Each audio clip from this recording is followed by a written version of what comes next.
back to Sochi. We're about to be joining the action down in the pit lane as the cars get ready to embark on their qualifying runs. So then, Ant, it's another Grand Prix weekend, another exciting qualifying session ahead of us. What are you going to be looking out for over the next few minutes? The first question is going to be who can avoid making mistakes. There isn't much margin for error in qualifying, and you have to bear in mind that the track conditions may have changed since practice, particularly as we've had a few support races in the meantime. If the brake bias settings, for example, don't take this into account, it's extremely easy to lock up a front wheel and cause a flat spot. Just like that, your lap's ruined and you've wasted a set of tyres to boot. What's up, guys? My name is Tom. Welcome back to another video here, back to my F1 2019 career mode episode 38, and today it's time for the Russian Grand Prix. If you guys haven't watched the previous episode, the Singapore Grand Prix, I highly recommend to go check it out. It was a bonkers of a race, but here we are at Russia, and I'm already skipping forward to qualifying because I forgot to record the introduction of the career mode, like seeing the performance shot, but we have all the upgrades ready for this weekend Russian Grand Prix at Sochi, which is a track that I don't like. I think Sochi is an absolutely awful track to drive any race car, but we have to carry on, suck on the pain and see what we can do. The pace has been pretty decent, but I hate to drive around this track. So here we are already in qualifying. Like I said, Q1 across the line, 1:31.6, and that is enough to get us through into Q2. Just a formality, very easy task for Red Bull, and Verstappen topping the session. So the Red Bulls have been looking pretty decent during this weekend. Gasly and Hulkenberg out of Q1 without even setting a time, so that was a bit of bad news, especially for PA Gasly, that now the Toros is a pretty decent car. They were very decent to say the least in the last episode, the Singapore Grand Prix. Spoiler alert if you haven't watched it. Was, like I said, a bonkers of a race. But now we're going to carry on at Sochi, which I think Verstappen at the moment looks to be stronger, but we're going to cross the line in Q2, and yeah, 4 tenths faster than us, but he's going to be enough as well to get us through and to the top 10 shootout. The Racing Points have been looking pretty decent. They're still the best car in the performance shot, and 4 tenths away of Verstappen in Q2. So I didn't try to qualify on the mediums because there was no point. It's going to be a one-stop, and as we lose massively the back end in the top 10 shootout in our first run, so we're going to lose a heap amount of time as we go through this blind corner. I absolutely hate this corner, as you can see, losing even more the back end because the rear tire should be toasted because of that back end loss. And Cam Magnussen setting the provisional pole position with a 1:31.5. We cut a bit the corner, we received the warning. In my opinion, that should be the lap invalidated, but we're going to carry on sliding across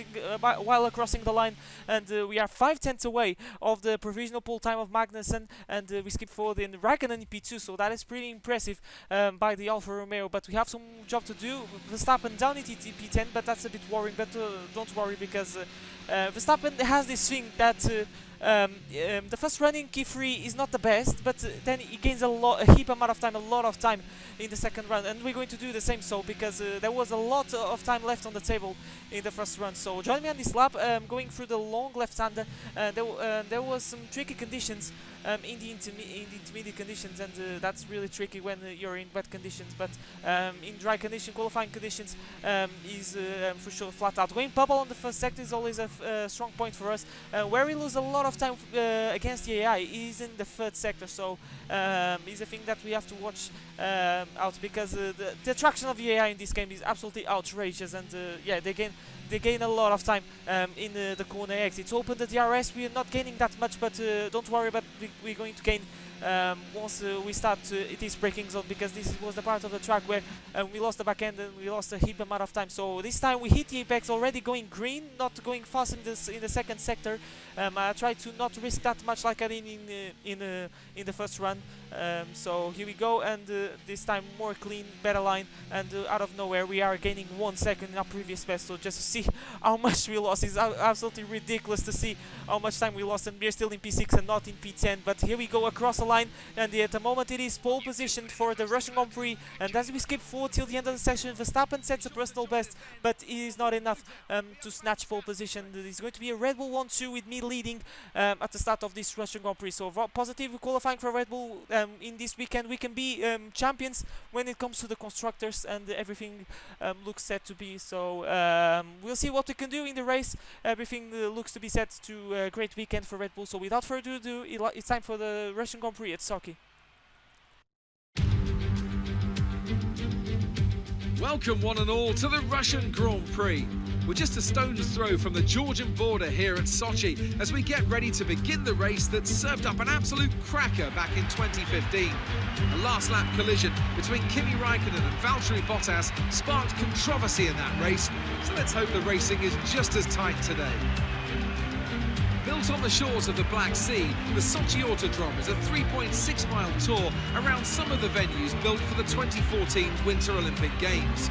Close barriers may make overtakes more challenging, but with 56% of the lap taken absolutely flat out, we certainly won't be wanting for pure speed. A fitting arena then to do battle at the pinnacle of motorsport. And it's an absolute pleasure to be joined once again by Anthony Davidson. Let's talk about Thomas. They've got a really good lead in the championship going into this weekend, so it feels to me that they've got one hand on the trophy. Let's not get too ahead of ourselves, Crofty. Yes, it looks like a big lead, but all it takes is a locked break into turn one, a sticky wheel nut in the pit stop, and that could all get turned on its head. You can never discount one more sting in the tail.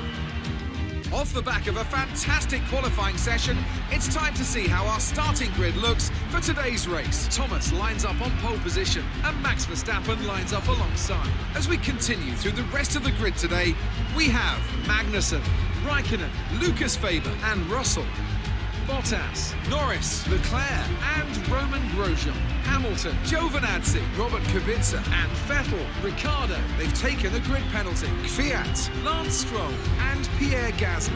Hulkenberg and Devon Butler starts from the back of the grid. And with lights out just moments away, it's time to go down to the track.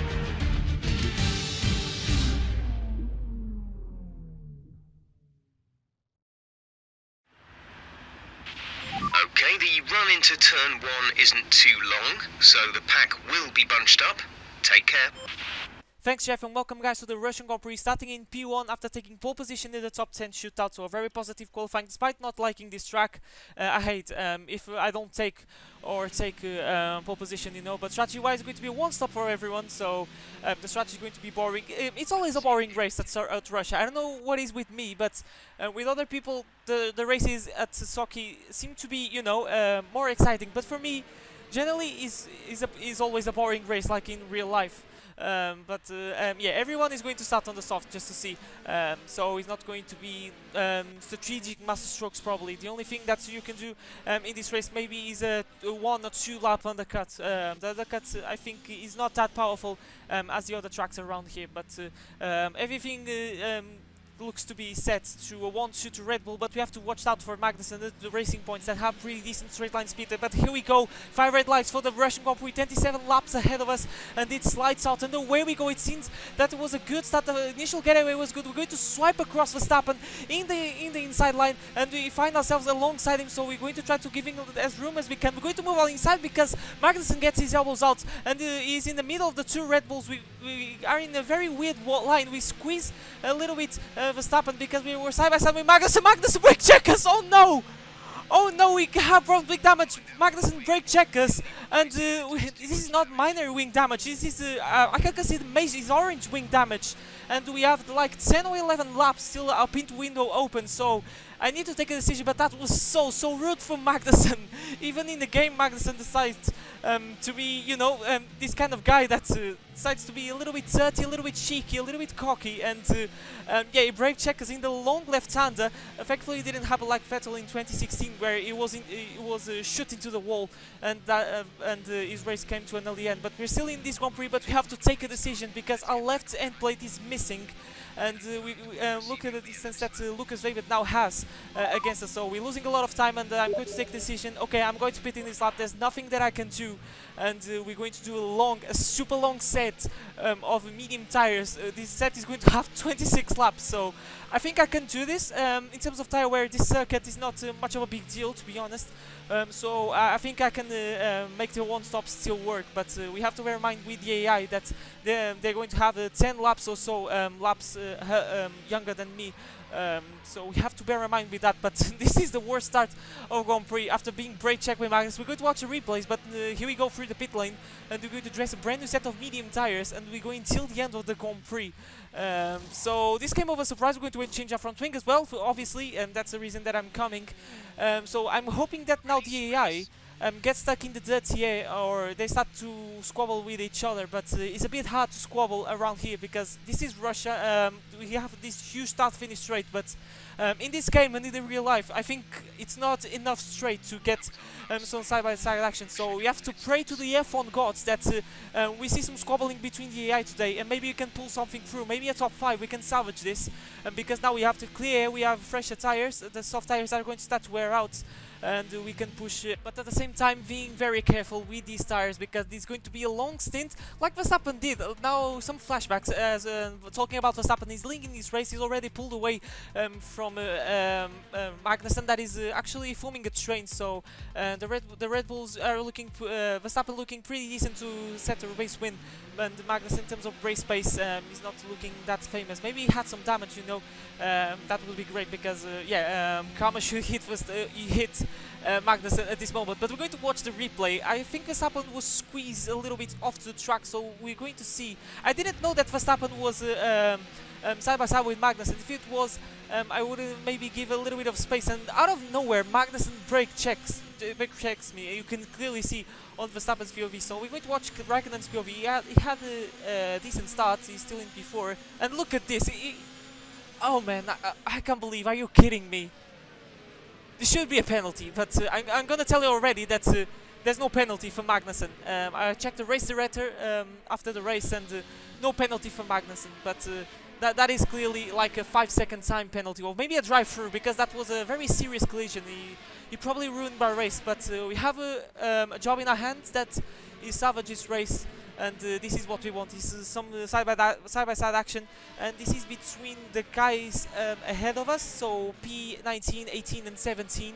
It's going to be pretty easy to, you know, overtake these guys, but this is what we want, because these are guys in front. This is Weber going side by side with Raikkonen, with this Magnussen. Oh, double lockup from Lucas Weber in the Toro Rosso, but he managed to still get ahead of Kimi Raikkonen. But Raikkonen is going to come out, and he's weaving all over the track. He tried to go on the left, but think better that and go to the right. Took the inside line, and that's a move done from the finish.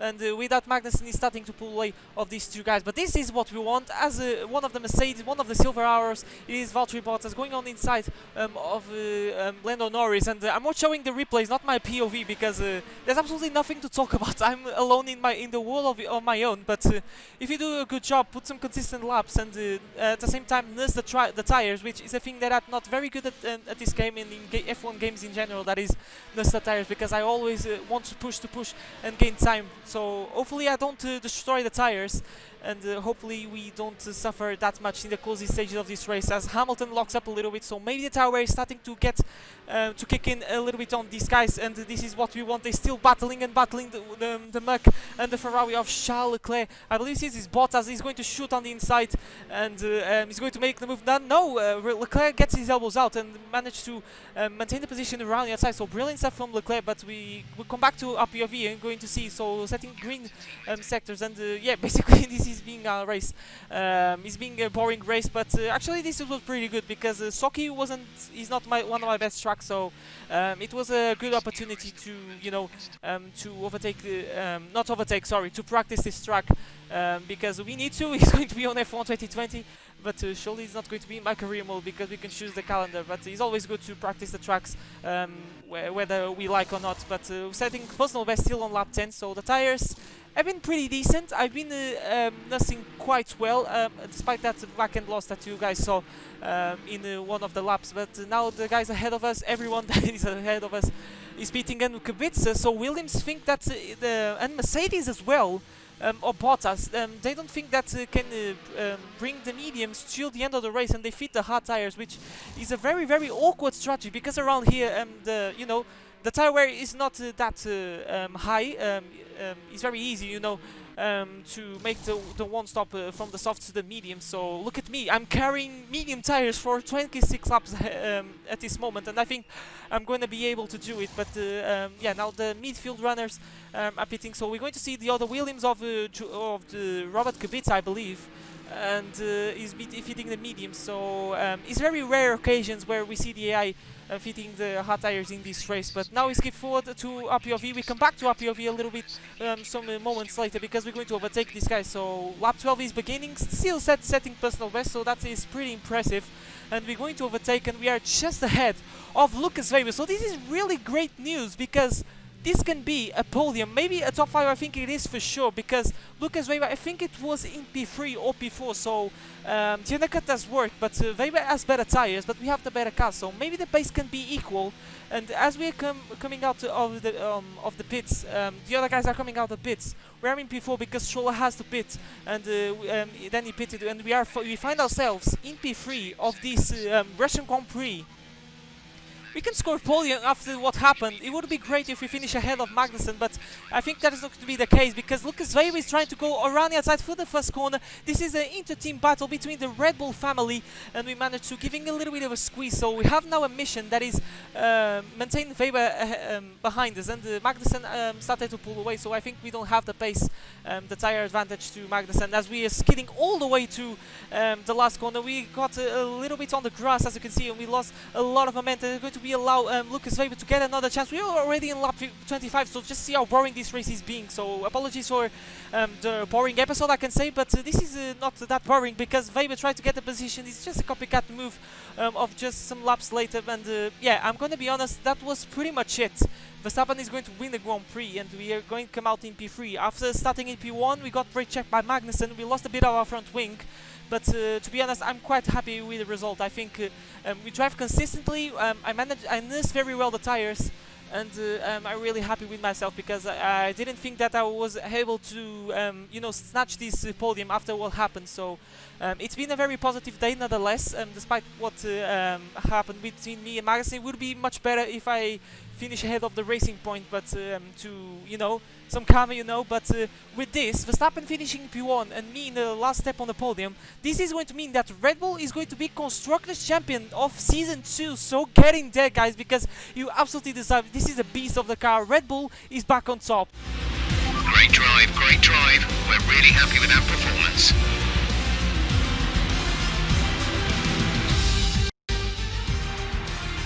It was a magnificent race and a drive right out of the top draw to take the win for Red Bull today. What do you think it was, Ant, that gave them the edge over the competition today? Well, I know it's a bit of a boring answer, but the truth is they simply had the best speed package on the day, and a driver who knows how to take advantage of that. It doesn't matter how much time you spend poring over the stats and planning strategies if you can't keep the pace, and our winner today showed they could do both. Here come today's winners. The team at Red Bull have done a phenomenal job recently. It's clear to see that they've put in the work, and they should be proud of the victory they secured here.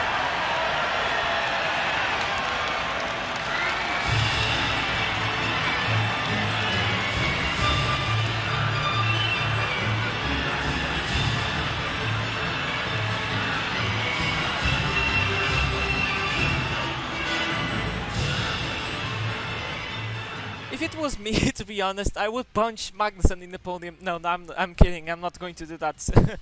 Oh my god, but yeah, that was so rude from Magnussen, but I'm happy with the result, and we're still in the leader championship very comfortably. I know that I would like to, you know, get further from Verstappen. We have a look at the distance, the lead that we have in the championship, and look at the distance between Verstappen and Hamilton at this moment.